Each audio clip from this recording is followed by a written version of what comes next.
ભુજ બરોડા ગુજરાત ગ્રામીણ બેંકમાં ફરજ બજાવતા કર્મચારીએ મીડિયા સમક્ષ વાત કરી હતી।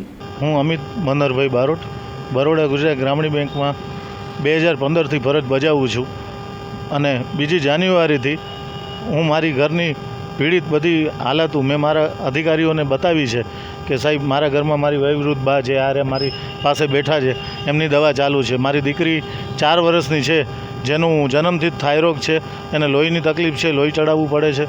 આવા બધા મેં એમને લેખિતમાં રજૂઆત આપી છે અને મારી વાઈફને પણ 8% જેવું લોહી થઈ જાય છે।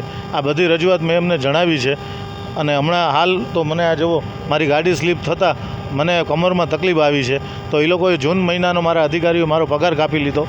જ્યારે નિયમ એવો છે કે તમારી પર્સનલ લીવને એ રજાઓ જમા હોય તો તમારો પગાર કોઈ કાપી ન શકે। હું મેં લેખિતમાં અરજી આપી કે સાહેબ મારી સ્પેશિયલ કેસમાં મારી રજા મંજૂર કરી આપજો।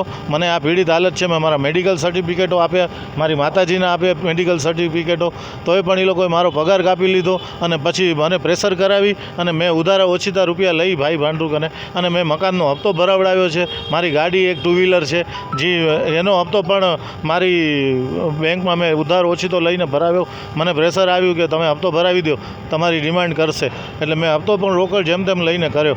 હવે મને અત્યારે એ કહેવું છે સાહેબ કે ભુજમાં 6 કર્મચારીઓ રોજંદારીવાળા બધા લાગવગથી લગાડેલા છે, એ બધાને રાખીને એ લોકો કામ ચલાવે છે।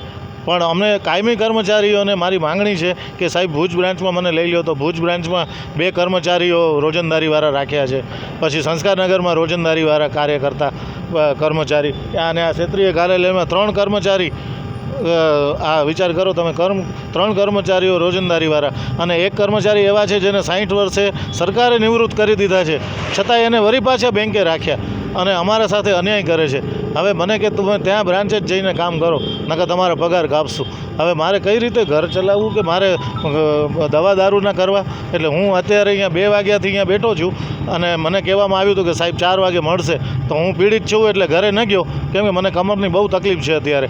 તો હું અહીંયા બેઠો રહ્યો તો 4:30 વાગે સાહેબે એવો સમાચાર મોકલ્યો કે એને કહો હું મળીશ નહીં।